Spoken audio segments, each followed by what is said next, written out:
వర్షాకాల సమావేశాల వేళ అనూహ్య పరిణామం చోటు చేసుకుంది. భారత ఉపరాష్ట్రపతి జగదీప్ ధన్ఖడ్ తన పదవికి రాజీనామా చేశారు.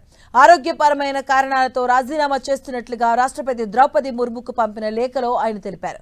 పార్లమెంట్ వర్షాకాల సమావేశాలు ప్రారంభమైన రోజే ధన్ఖడ్ ఈ నిర్ణయం తీసుకున్నారు. 2022 ఆగస్టులో ధన్ఖడ్ ఉపరాష్ట్రపతిగా బాధ్యతలు చేపట్టిన విషయం తెలిసిందే. ఇక ఆరోగ్య సంరక్షణతో పాటు వైద్యుల సలహాలను పాటించేందుకు వీలుగా ఉపరాష్ట్రపతి పదవికి రాజీనామా చేస్తున్నట్లుగా రాజీనామా లేఖలో పేర్కొన్నారు ధన్ఖడ్.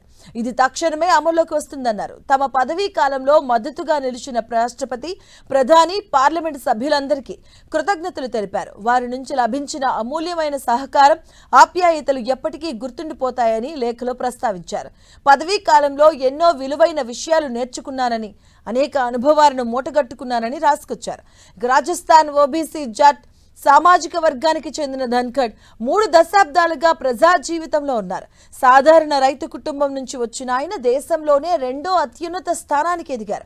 1951 మే 18న రాజస్థాన్లోని ఖన్నన్ జిల్లా ఖిథనా గ్రామంలో జగదీప్ ధన్ఖడ్ జన్మించారు.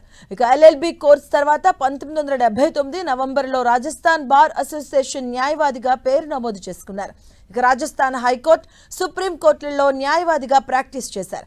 1989లో జనతాదళ్ తరపున ఘర్గన్ను లోక్సభ స్థానం నుంచి ధన్ఖడ్ గెలిచారు. 1990లో అప్పటి ప్రధాని చంద్రశేఖర్ కేబినెట్లో పార్లమెంటరీ వ్యవహారాల సహాయ మంత్రిగా స్వల్పకాలం పనిచేశారు.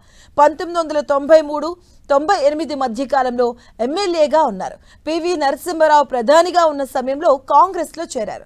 ఇక 1998 నుంచి క్రియాశీల రాజకీయాలకు దూరంగా ఉంటూ న్యాయవాద వృత్తిలో కొనసాగారు. 2008 తర్వాత బీజేపీ గూటికి చేరిన ధన్ఖడ్ 2019లో అనూహ్యంగా పశ్చిమ బెంగాల్ గవర్నర్గా నియమితులయ్యారు. ఇక ఈ క్రమంలోనే 2022లో ఉపరాష్ట్రపతి ఎన్నికల్లో అధికార ఎన్డీఏ కూటమి ఆయన్ను తమ అభ్యర్థిగా రంగంలోకి దింపింది.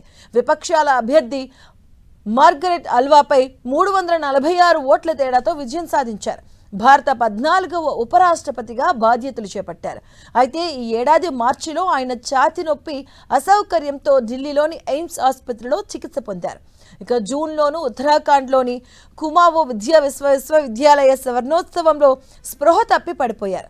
ఇక ఈ క్రమంలోనే తమ ఆరోగ్యాన్ని పరిగణలోకి తీసుకొని ఆయన ఉపరాష్ట్రపతి పదవికి రాజీనామా చేస్తున్నట్లుగా తెలుస్తోంది.